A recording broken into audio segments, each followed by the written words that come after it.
안녕하십니까. 거꾸로 투자하는 쇼킹 부동산입니다. 영끌 망했다. 연내 금리 인상 시작해보겠습니다. 자, 금일 금융통화위원회 통화정책 방향 결정회의가 있었습니다. 자, 2분기 마지막 통화정책 방향 결정회의예요. 이 통화정책 방향 결정회의에서 금리를 변화를 결정을 하게 됩니다. 3월, 6월, 9월, 12월에는요 금융안정회의만 있고 금리 결정은 하지 않아요. 그래서 2분기에서의 금리 결정은 5월이 마지막이었다 보시면 될 것 같습니다. 자, 이번 금통위가 주목을 받았던 이유 여러분들 아시나요? 그동안 높았던 경제회복 기대감이 실제 지표로 나온 이후에 첫 금통위였습니다. 자, 통화당국은요 기대감만으로 통화정책을 바꾸진 않아요. 실제 지표가 나와야 통화정책을 바꿀지 말지 결정을 한다는 겁니다. 자, 저희가 금리 인상 조건 두 가지를 말씀드렸어요. 첫 번째는 3% 내외의 경제성장률. 자, 그런데 올해 1분기 GDP 성장률이 예측치인 1.11%를 한참 넘는 1.8%를 기록했습니다. 자, 그런데 하반기로 갈수록 더 높아진대요. 자, 소비자 물가 상승률 2% 내외도 중요하다 말씀드렸습니다. 자, 그런데 한국의 소비자 물가 상승률 4월치가 2.3%로 시장 전망치 2.2%보다 더 높았습니다. 자, 그러면 성장률과 물가 상승률 모두 다 금리 인상 조건을 충족을 한 거예요. 자, 그럼 바로 금리 인상 하나요? 야, 조건 충족됐다며. 그렇진 않습니다. 회복된 지표가요 지속적으로 나타나는지 확인을 하게 됩니다. 자, 그리고 이런 대규모 위기 이후에는 통화정책 방향 전환이 있잖아요. 금리 인상 시점은요 더욱더 신중하게 접근할 수밖에 없다는 거예요. 왜? 자칫 섣부른 금리 인상이 경제 회복에 찬물을 끼얹을 수 있기 때문이라는 거죠. 그래서 통화당국은요 금리 인상을 버틸 수 있는 체력을 갖고 있는지 판단하고 나서 금리 인상을 결정하게 됩니다. 그래서 아까 말씀드렸던 두 가지 조건이 지속적으로 나오는지 본다는 거예요. 금일 금통위의 결과는 어땠을까요? 일단 모두가 예상한 대로 금리는 동결이었습니다. 그런데 올해 성장률과 물가 전망치를 수정했어요. 2월 전망치 대비 올해 성장률 전망치는 3에서 4%로 올렸고요. 내년 성장률 전망치도 2.5%에서 3%로 올렸습니다. 일단 금리 인상 조건이 내년까지는 성장률 측면에서는 충족이 되는 거예요. 자, 올해 물가 전망치 보면 1.8%입니다. 성장률 전망치와 물가 전망치 모두 다 금리 인상에 가깝게 접근을 했어요. 그런데 내년 물가 전망치가 1.4%밖에 안 됩니다. 일단은 이제 이렇게 금통위에서 발표한 내용 말고도요 시장에서 주목한 거는 기자간담회였어요. 자, 이주랑 은행 총재의 기자간담회에서 예상한 발언이 나왔습니다. 먼저 기자가 질문했어요. 성장률 전망치가 대폭 상향되고 경제지표가 호조를 보이는데 금리를 동결한 이유가 뭐냐, 하다못해 소수 의견이라도 나왔어야 되는 거 아니야, 이렇게 물어봤더니 이주랑 은행 총재가 아직까지는 불확실성이 있다고 본 거예요. 그 불확실성이 뭐다? 코로나19 전개 상황이라는 거죠. 그래서 이 코로나19 전개 상황과 통화정책 연계할 것을 언급을 했습니다. 또한 기자가 1분기 가계빚이 사상 최대치다. 가계부채 증가폭이 커지는데 어떻게 보나? 그리고 금리 인상하면 부담 커지지 않을까? 가계에서 대출 많이 받았는데 금리 인상하면 이자 부담이 늘어나잖아. 그랬더니 이주랑 은행 총재가 자산가격 상승 기대감에 위험 추구 행태가 지속되고 있어 우려스럽게 보고 있다.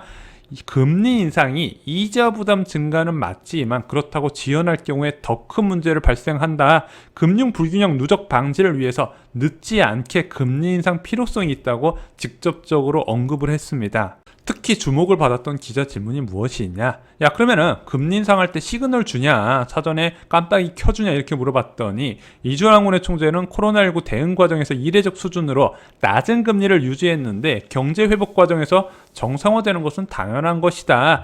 금리 인상이 경제 회복에 걸림돌이 될 수 있기 때문에 너무 빠르지도 금융 불균형 방지 차원에서 너무 느리지도 않게 하겠다 언급을 했습니다. 한마디로 속도 조절 이야기를 한 거예요. 그랬더니 기자가 이제 돌직구를 날린 겁니다. 연내 금리 인상 가능성 있냐 이렇게 물어봤더니 이주랑 은행 총재가 연내 인상 가능 여부는 경제 상황 전개에 달려 있다. 코로나19 전개 상황 그리고 경제 회복 속도, 강도 등을 좀 더 지켜보고 결정하기 위해서 준비를 하고 있다고 언급을 했습니다. 그래서 이 발언으로 오늘 언론 보도에서 연내 금리 인상 가능성을 한국은행이 꺼냈다고 보도를 한 겁니다. 근데 성장률 같은 경우는 지금 5월 수출 지표 봐도 제가 볼 때는 내년까지는 문제가 없을 것 같고, 결국에는 코로나19 전개 상황을 보면서 집단 면역 형성 여부와 코로나19 확진자 수를 보면서 한국은행이 연내 금리 인상 가능성을 언급했다 보여지고 있는 겁니다.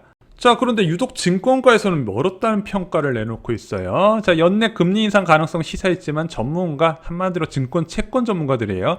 올해 인상 어려울 것이다, 이렇게 기사를 오늘 많이 보셨을 겁니다. 왜냐면은 경제 회복이 작년에 심각한 기저 효과에 의한 것이고, 낮은 백신 접종률로 불확실성이 크기 때문에 올해 못 올릴 것이다. 그래서 올해 말에 금리 인상 소수 의견이 나오고요. 내년 상반기 중에 인상이 될 것이다. 물론 당초 내년 하반기 전망보다는 앞당기지긴 했지만 연내 인상 어렵지 않을까, 이런 전망이 좀 많이 있었습니다. 자, 왜 채권 전문가들이 이런 전망을 하는지는 뒤에서 또 다시 설명을 드리겠습니다. 자, 그런데 이주랑군의 총재는 뼈있는 발언을 했거든요. 어떻게 발언을 했냐? 한국은행은 국내 경제의 견실한 회복세가 지속될 수 있도록 당분간은 현재의 완화적 통화정책 기조를 유지한다고 했어요. 한마디로 이 당분간이라는 표현은 저희가 아까 말씀드렸다시피 현재 나온 경제 지표가 금리 인상 조건을 충족했기 때문에 그것의 지속성을 보겠다고 했거든요. 이것도 기자 간담회에서 기자가 물어봤어요.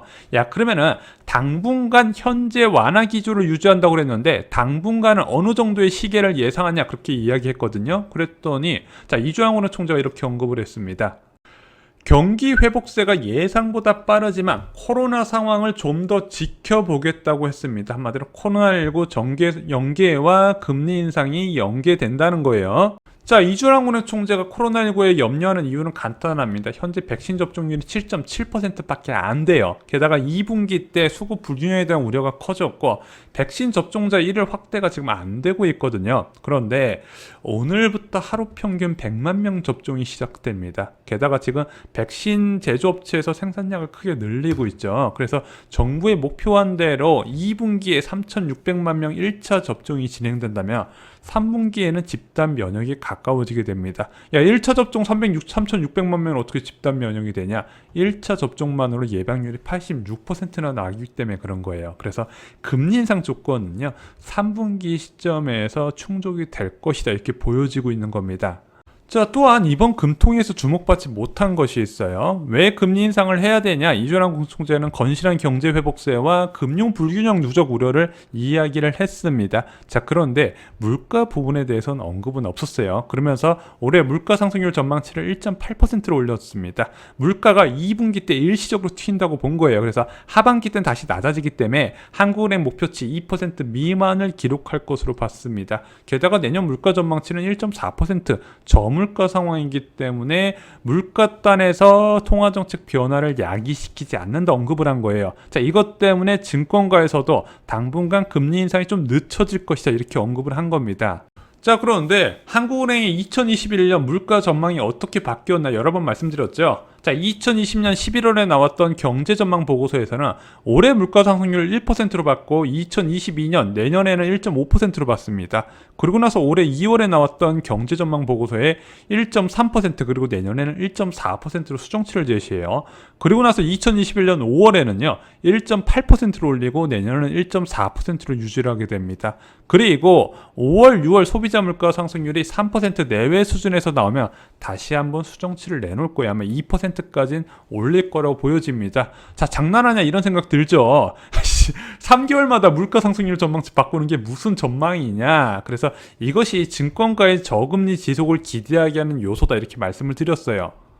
자, 첫 금리 인상은요, 성장률 회복과 저금리의 부작용으로 시작하는 게 맞을 거예요. 개인적으로 11월 인상이 유력하다고 보고 있습니다. 백신 접종만 제대로 된다면. 상식적으로라도 성장률 4%하고 0.5%의 기준금리는 맞지가 않아요. 그래서 과거의 정상금리 수준인 1.25%까지 올릴 겁니다. 백신 접종률도 9월에 상당수는 목표한치가 만료되면은요, 불확실성은 좀 끝났다고 한국은행에서도 판단할 거라고 보여지고 있어요. 자, 그러면은 이제 중요한 건 내년 물가 지표잖아요. 자, 내년에 물가가 어떻게 나오냐에 따라서 한국은행의 금리 상승 속도가 경해질 것 같은데, 저는 내년에 물가 지표가 심상치는 않을 거라고 보고 있습니다. 왜냐하면 일단 물가 인상 요소 두 가지가 있어요. 첫 번째는 집단 면역 형성입니다. 아까 말씀드린 대로 올해 4분기에 집단 면역이 형성되면 본격적인 서비스 요금 인상 가능성이 커지고 있어요. 왜냐면은 얘는 2018년 하반기 미중 무역 전쟁부터 시작해서 거의 3년 가까이 서비스 요금 인상이 억눌려 있는 상황에서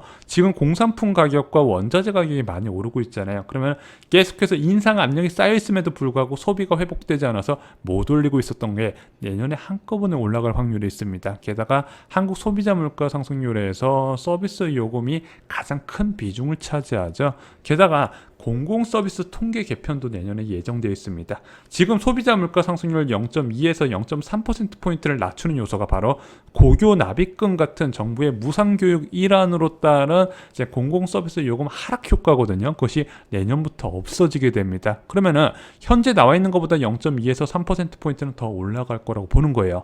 자, 그러면은 내년 물가 정말로 어떻게 될 것인가, 일단 상당 요인은 있다고 말씀드렸고요. 또 하나 두 가지 변수가 있습니다. 하나는 환율이고요. 또 하나는 유가 부분이에요. 그래서 내년에 유가가 70달러대가 되고요. 달러 인덱스 지수가 90달러대 초반을 유지하게 된다면 내년 물가 상승률이 굉장히 높게 나올 가능성이 있다. 그러면은 그에 따라서 금리 인상 속도가 생각보다 빨라질 수 있다는 것을 경계를 하셔야 됩니다. 자, 드디어 한국은행 총재 입에서 올해 금리 인상 가능성이 언급이 됐습니다. 저희가 5월 4일 날 4월 CPI 이후에 시장이 바뀔 거라고 말씀드렸는데 실제 그렇게 됐습니다. 특히 6월 1일 날 한국 소비자 물가 상승률 5월치가 발표되면 시장은 더 큰 충격에 빠질 가능성, 금리 인상 올해 가능성이 더욱더 확고해질 거라고 생각합니다. 좋아요, 구독, 공유 꼭 부탁드립니다. 감사합니다.